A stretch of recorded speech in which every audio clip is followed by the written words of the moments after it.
This one scalping setup appears 2 or 3 times every session. Miss it, and you're left trading the fakeouts that stop you out in 30 seconds. I call it the triple line setup, and it's how I pull 20 to 30 pips from the 1-minute chart every day. You need this too. I'm showing you the exact setup right now. Look at my chart. See how clean this is? 3 things, that's it. First, the 9 exponential moving average. This blue line right here. Think of it as your trend GPS. It shows you where price wants to go in the next few candles. When price is above it, buyers are in control. Below it, sellers dominate. Second, the 21 EMA. This red line. This is your momentum filter. It moves slower than the 9, so it shows you the bigger picture. Now here's where it gets interesting.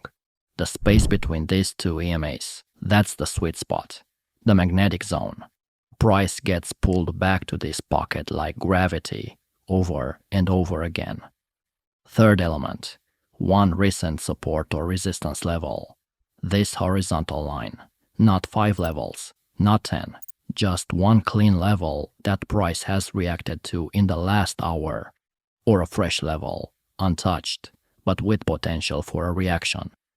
When price touches support while sitting in the pocket between these moving averages, probability shifts in your favor.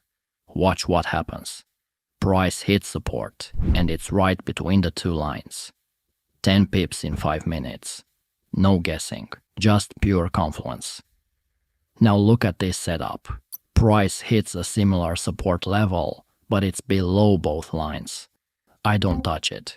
And what happens? It breaks straight through and drops another 15 pips. The difference was the moving average pocket. When price is between those 2 lines and hits support, it's like a trampoline effect. The moving averages push from behind, while support holds from below. Once you see this pattern, you can't unsee it. Here's where everyone screws this up, including me for 2 years straight. You see price hit a level and you smash the buy button.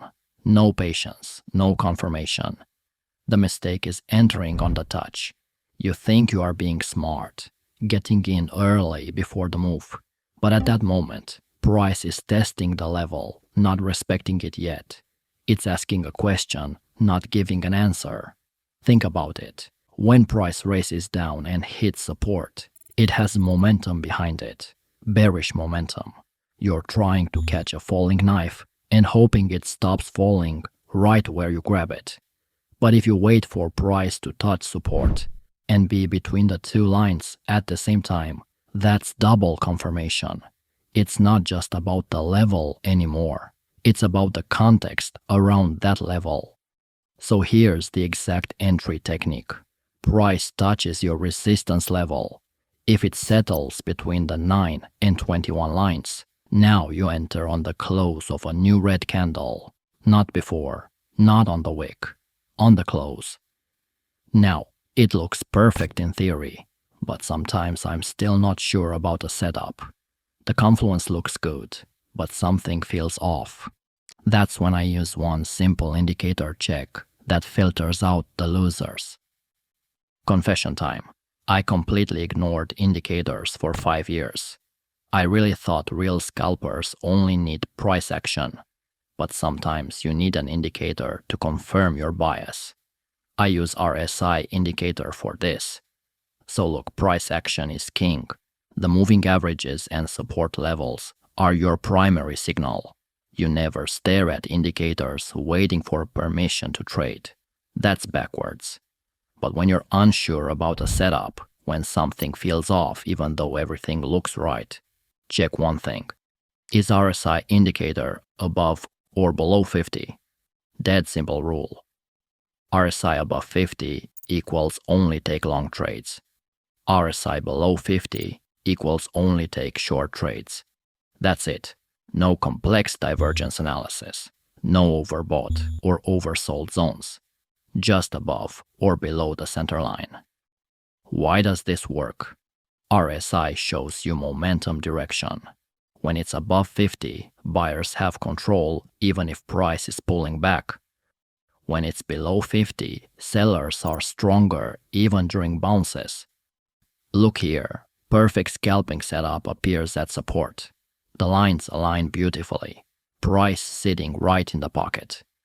But something may feel weird, so simply check the relative strength index, and it sits below the 50 line. The price action indicated buy, but momentum said sell, so no trade. You don't need to watch the indicator all day. In fact, you shouldn't. Trade price first, but when you need a tiebreaker, when you're 50-50 on a setup, let momentum be your confirmation.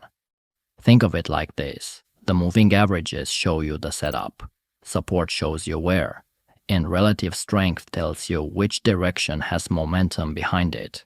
All three align, that's when you strike. I spent years thinking indicators were for beginners. Turns out I was the beginner for ignoring useful tools. You now have a complete entry system, but real markets are messy. Perfect setups are rare. Let me show you how to profit from imperfection. This next part took me many years to accept, and it's why most scalpers skip winning trades. Price overshoots your support by 5 pips. Your perfect setup looks broken. The level failed. Do you take it or skip it? Most traders need perfection, including me. Price must stop exactly at support. Moving averages must be perfectly aligned. Everything clean and neat, like the textbook examples. But markets are messy. Price wicks through levels. The two lines get squeezed together. Support becomes a zone, not a line. Here's the reality check. You're missing a lot of winning trades, waiting for perfection. The best setups may look broken at first. Price overshoots, recovers, then explodes in your direction. But what if you could profit from these messy setups? Here's the recovery rule. If price pierces through your level but recovers within 5 candles and gets back between the two lines, the signal is still valid. Not weakened, still valid. Let me show you this in action. Price shot through resistance by a few pips. Looks like a broken setup. But watch what happens. Few candles later, price is back below resistance. It's sitting in the moving average pocket. The rejection wick is massive. Looks like a liquidity grab event. That was a 20 pips profit scalping trade. Here's another one. Price overshot resistance again. Looked like a breakout. But within 4 candles, it was back below, trapped between the averages. So the short entry is still valid. Remember this, please. On a 1-minute time frame, the market doesn't draw perfect lines. Neither should you. Support isn't a line, it's a zone. Sometimes price needs to hunt stops below support before reversing. That hunt creates the opportunity. Now, even with this flexibility, there are 3 situations where you must skip the trade completely. These traps will blow up your account faster than revenge trading. So even with this scalping strategy, there are 3 ways to destroy your account. I've done all 3. First trap is trading during dead zones like Asian session. You see a perfect setup, the level, the moving average pocket zone, everything aligned, and you take it. And then price doesn't move much for 20 minutes, then suddenly stops you out. Second trap is ignoring the moving average angles and trading when they're flat. Look here, the lines are horizontal, no trend, just chop. But you see support and think it's enough. It's not. Price bounces a few pips, then reverses. Another loss. Third trap is chasing price after it's already moved 10 plus pips from your level. You missed the entry, price is running, and your fear of missing out kicks in. So you buy, hoping to catch a few pips. But guess what? You just bought at the top, and few minutes later, you're out.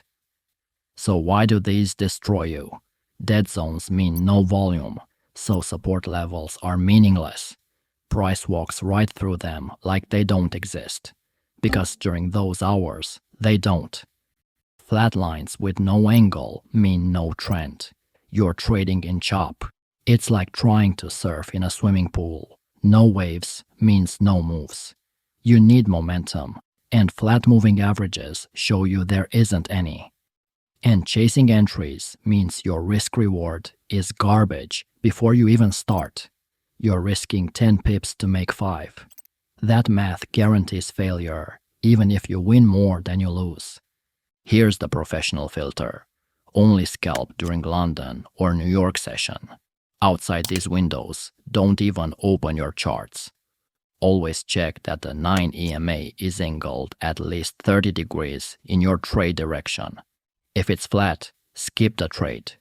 And never ever enter if price is more than 5 pips from your level. Now let me show you how to exit these trades for maximum profit. Okay, getting in is easy. Getting out is where you actually make money scalping. Here's my exact exit system. Watch this trade. I'm in at support. Price starts moving up. Your instinct is to hold for the moon, right? Well, that's how winners become losers. First rule, take 50% off at 10 pips. Always, no exceptions. At 10 pips, you sell half. This locks in profit no matter what happens next. Why 10 pips? Because on the 1-minute chart, 10 pips is a real move.